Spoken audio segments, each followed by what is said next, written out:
Hey guys, and welcome to a showdown featuring the legendary warriors, Consul of Rome, in charge of the mighty Bretonnia, up against Sludge Mackenzie and his Dark Elf forces.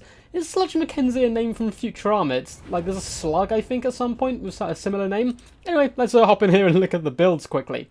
So, for the forces of the mighty Bretonnia, we do have foot squires dotted along the front line. These guys, anti-infantry damage dealers, overall considered to be particularly good, but in some matchups they'll, help out here against bleak swords, dread spears and the like, but will struggle still up against the elite Dark Elf forces. We do have some battle pilgrims in the central pocket as well, frenzied warriors here, fighting for their lady. In the secondary battle line, we have some spearmen at arms with shields, it looks like, dotted along, as well as the Beast Slayers of Baston, regiment of renowned foot squires who do kind of anti-large armor piercing, wielding some pretty fearsome weapons for sure, and a really cool colour scheme to match it. These guys can be a bit more of a hardened secondary battle line to help protect the peasant bowmen, who are a little bit soft and squishy on the insides. We're going to have 2 units of these bad boys who can rain down fire. Now, they don't have the best accuracy, but sheer weight of numbers, those arrows will eventually drag down the far more expensive elves. We have a couple of units of mounted yeomen in the back lines as well, which is a really interesting pick. Don't get to see these guys terribly often at all. They're incredibly light cav, pretty cheap, pretty cheerful, just happy to be here, attempting to fulfill their dreams of becoming knights. Over on the flanks and using the terrain really well here, Consul of Rome has hidden his field trebuchet over on the left hand side, protected by some more spearmen at arms, and on the right hand side it looks like we have just more mounted yeomen into the sunset. So pretty fun build all round, exciting stuff. So yeah, 3 yeomen in those back lines for a bit of protection. For the hero core, before we do hop over to the Dark Elf build, we do have a paladin rolling dirty of the mighty Green Knight. It's not every day we get to see this bad boy, so hopefully he'll do some pretty good action. He does come with the Dolorous Blade, which is going to turn him into an absolute monster. Of course, he is a Ferial, so he does come in with some pretty awesome physical resistance and can be a big pain to kill if your opponent hasn't planned for him. Backing him up, we do have the Fey Enchantress on her mighty unicorn here, looking particularly, awesome as always. Coming with Favour of the Fey, Arcane Conduit, Regrowth, and Earthblood, the basic healing toolkit. Now, for the forces of the Dark Elves, we have a couple of units of Scourge Runner chariots over on this left-hand side. Apart from that, it's pretty simple stuff. A ton of Dread Spears and Bleak Swords dotted all the way along the front line. Cheap, cheerful, here to hold the line and allow the rest of the build to do the damage. And the damage is going to come in the form of Dark Shards. Now, Dark Shards, again, another unit we don't get to see terribly often. A lot of these kind of awesome units being used, and they're pretty basic Dark Shards. They're crossbowmen, shielded, good armor piercing from long range, but you tend to see shades simply due to the fact they have stalk. But these guys are a little bit more cost effective, I suppose, in certain matchups, and we do have a Black Guard of Nagarond backing them up. Going to be fantastic at taking down cavalry and of course slaying just hordes of peasants. Peasants basically won't be able to scratch their armor at all. We have the big old witch of the Warhammer universe, Morathi, up in the sky, coming in with a Wand of Caradon, going to be very powerful up against the Green Knight. We have Soul Stealer, Heart Render, and the Dark Sword, and all her good enchanting beauty, and the pretty standard stuff for her. Looks like in Deep Reserve as well, we do have some Dark Riders. Looks like 2 units on the right-hand side. And they're going to certainly need to get in there and shut down that field trebuchet as quickly as possible. As you can see, there's already done some pretty decent damage to these Dark Shards here. Already lost 8 models. See some more rocks flying in now through the tree line. They're just going to make it, and boom! A glorious just sludge of blood is kind of what's left on the field. Only one poor little Dark Shard managing to get back up to his feet and back into action. Looks like the Green Knight has been able to force back the Scourge Runner chariots, and he's going to be pretty good at this because of his inferior nature. He's not take too much damage from those crossbow bolts, can simply push them back and anti-skirmish the enemy. However, he is rather expensive, so you do need to get him in the thick of the action as well to really try to make that money back. Peasant bowmen are unleashing hell now upon Morathi. She is pretty much a naked lady on a Pegasus, so she certainly takes a lot of damage from bow fire all round. You can see some arrows now sticking out of her mighty steed's skull. But in the back lines, looks like double Dark Riders have managed to hammer home into some of these yeomen, whose job it was to protect this field trebuchet. But it is going to buy time for more spearmen at arms to dart over, and some more mounted yeomen to bounce over to try and save their beleaguered brethren. But looks like good micro with the Dark Elf player is going to allow him to pull those guys back to relative safety. Dark Shards are now in range, can be focusing down at the front line of a rather elite, at least for Bretonnian, front line. You don't often see these guys. You normally see kind of like a wave of peasants. But they're not doing too bad, going toe-to-toe relatively effectively here up against the mighty Dark Elf Bleak Swords. And the first squires do look pretty cool as well. Battle Pilgrims also having the better of the affair up against these pesky Dark Elves. Over here, Morathi does come in for a lovely dart and attack with a Soul Stealer to follow up, trying to shut down some mounted yeomen who popped on top of the Dark Shards, although there are some Dread Spears here to help support. Looks like we do have the Holy Wardens from earlier, Regiment of Renowned Battle Pilgrims, their flaming Beric Dundarian swords, going to be darting here and helping support. And Morathi needs to be a little bit careful. She does want to pull out of this if possible. Foot Squires can do decent damage, and it looks like there's going to be some cycle charging coming in from the Mounted Yeomen, just really trying to break down this side of the formation. The Fae may want to get involved as well. In the back lines, the Green Knight is assassinating the assassin, hunting this bad boy down, who is going to very wisely flee and 360 no-scope his way to safety. Blackguard of Nagron's kind of their anti-large, certainly going to help him do some okay damage to the Green Knight. Assassin's Trophy has been popped on him as well, and he's taking pretty hefty damage. And I think we're going to see the wand come down on top of his head as well. So 2,300 health so far, then BAM! Down to 1,400. He does get an Earthblood in an attempt to counter that, however. And it looks like we may even get a regrowth as well on top of that. We do indeed. So a ton of Winds of Magic is being kind of poured into the Green Knight, but he's also distracting a lot of the enemy forces. Let's have a little look at the backline situation. Dark Riders carving their way through Mounted Yeomen, but it is buying more and more time. The Bretonnians have now got in a decent position with their Spearmen, and this Field Trebuchet is up to 63 kills and over 1,000 damage already, and it's got plenty more to offer, still having about 50% ammunition. Morathi, it does look like she's going to float over to say hello, however.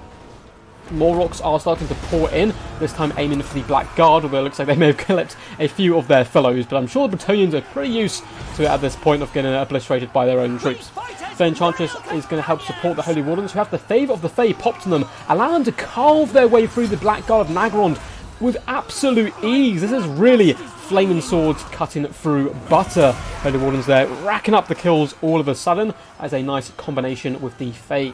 We have more Spearmen starting to pour into the front lines, and wherever you look, there is more and more Bretonnian forces committing to the fight. In the back lines, however, the Paladin attempts to follow in suit of the Green Knight and assassinate the assassin, and he's going to have a bit of a worse time of it. Assassin's Trophy has been popped on him, and he certainly doesn't want to duel this character-killing machine, but he's doing okay so far. Health is getting rather low, and Morathi is going to dart in, and this looks like a perfect opportunity for the Dark Elves to claw their way back into the game, as the balance power currently isn't really favouring them. Dark Riders look like they may give up on their pursuit of shutting down the Field Trebuchet, which has gained a chevron now, and instead going to start hunting down these peasant bowmen, which is a good shout. Those guys can be a little bit pesky throughout the battle, and we have Scourge Runner chariots running over the back line, just reaving, shutting down all units which may return. And yeah, we can watch the Dark Riders come clubbing in here in the back, sending peasants absolutely flying. Green Knight once again is going to get hit by a wand, perhaps. No, it looks like Morathi did decide to switch that up to a Soul Stealer instead, and that has allowed the Green Knight to finish off that assassin there. So Green Knight certainly paying his dues so far, and these Bleak Swords aren't going to touch him at all. Big fat Soul Stealer though there from Morathi, and some fantastic value. Green Knight is going to dart in to try and deal with her before she escapes back up into the skies. Bleak Swords desperately pushing their way through to try and aid their lady, but these brave men of Bretonnia are going to be holding the line where possible. Looks like we do have another wand coming down on the Green Knight, who currently has the Favour of the Fae popped on him, allowing him to do massive burst damage to Morathi, but taking a lot in return as well. Scourge Runners and Dark Riders in the background just hunting down all of these troops, which could have rallied and had good effect for the Bretonnian forces. Apologies for the sirens in the background there, guys, if you can hear them. I do live between a hospital and a police station. The Green Knight is now basically going back to back with the Fae, which is certainly not a bad idea at all, especially if the Favour of the Fae popped on him, turns him into a 100 melee attack, slaughtering foes and terrifying them away from the battlefield. And I certainly would be terrified as well of a knight who seemingly can't die and is slaughtering all my fellow pointy ears.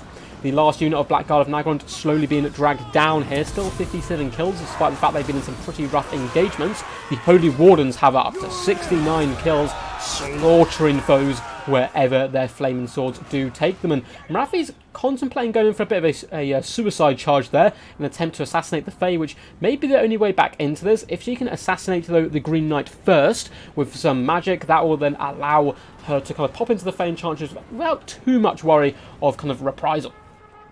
So it looks like we do have Dark Shards rallying, as well as some Spearmen who need to get back in on the action. And the Beast Slayers of Baston have been having an okay time, only 14 kills. They've been kind of getting kited and just chasing around troops over on the far side of the battle. And it looks like Dark Riders have hammered home as well. finally looking to shut down the Holy Wardens. However, the Fae has got to relative safety here of her Green Knight companion. Squad Runner chariots have been darting all round the battlefield so far, being mainly used as a combat unit rather than kind of a range triple, saying that they have used up their ammunition, so I guess as they've been darting around, they've been consistently firing anyway. But the Green Knight not going to be having any of their business, instantly shutting down one of them, terrifying it off the battlefield. And it's looking like it's going to be a pretty tough kind of late game for the Dark Elves. If we have a look around the battlefield, a lot of the Bretonnian forces who were getting shut down have managed to rally to the call of the Lady and the Green Knight, whereas if we look at the Dark Elves, they're all kind of shattering and breaking. It's not looking too good for them at all, although they do have some Dark Shard cover fire, which will be certainly very nice. And if Morathi can beat down the Fae as well as the Green Knight, there is still hope. A big Soul Sealer coming down. Looks like it even clips the mythical man himself.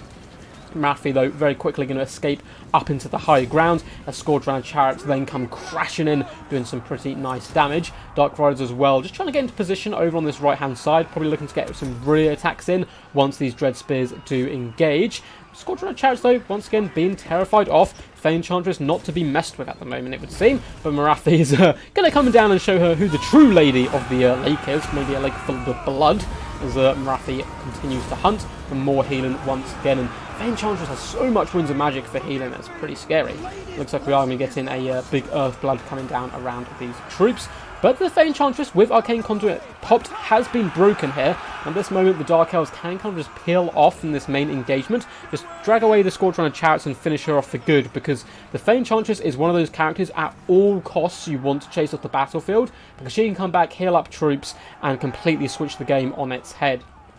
Looks like a lot of the Dark Elf forces, though, rather beat up at this late stage, have started to break and be terrified away by the Green Knight, who once again has the favour popped on him. Only 370 health left, but doing a good job. And it looks like most of the force of Dark Elves have shattered at this point, kind of leaving Morathi on her own. And she decided to come back to the main fray to try and rescue her forces. But now the Fae Enchantress is alive and well, going to be trotting back on her unicorn, slightly more bloodstained than she probably would imagine her weekend to go. But going to be popping back here, trying to get close to the Green Knight. Dolorous Blade has been popped on him as he comes in for the slaughter, but pesky spells are afoot, and a Soul Sealer catches all of these brave men of Bretonnia. The Green Knight, as we spoke about earlier, maybe ethereal. Mundane attacks will not hurt him so much, but magical attacks like a Soul Sealer will really punish him quite hard. Down to just one hit point then. He manages to survive the Soul Sealer, actually.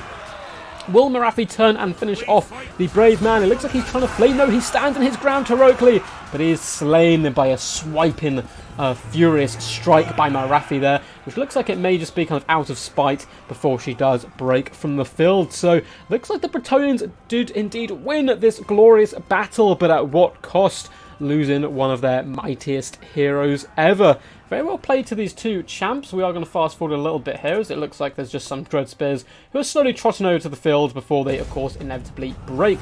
But very well played there to Consul of Rome and Sludge Mackenzie. Awesome names all round.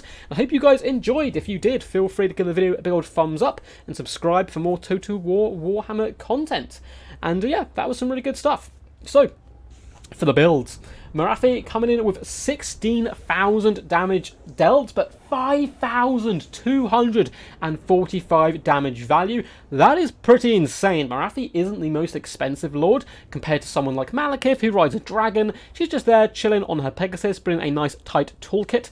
And yeah, got some crazy value from her. And she really did help carry the game for as long as possible for the Dark Elves, because unfortunately, the Blackguard did okay in some instances. One unit did rather good, but the other one kind of got put to the sword there by a nice 2-for-1 punch with that favour of the Fae, coming in with the Regiment of Renowned Battle Pilgrims, the Holy Wardens, who did really good this game all round. Squad Runner chariots got some fantastic value, just reaving their way through the back lines, and so did the Dark Riders, helping clean up those yeomen as fast as possible, but couldn't shut down the Field Trebuchet, which was allowed to amass a huge 9,000 damage dealt over 1.4k damage value. Is certainly paying for itself. Trebuchet is pretty cheap in this game. Did some good jobs in just hunting down and doing some nice burst damage early on to a lot of these troops. K-Knight Assassin did okay damage, did good work up against the Paladin, but did find himself in a few bad engagements up against the Green Knight, who himself, was a big kind of force throughout the whole game and tanked a lot of damage. So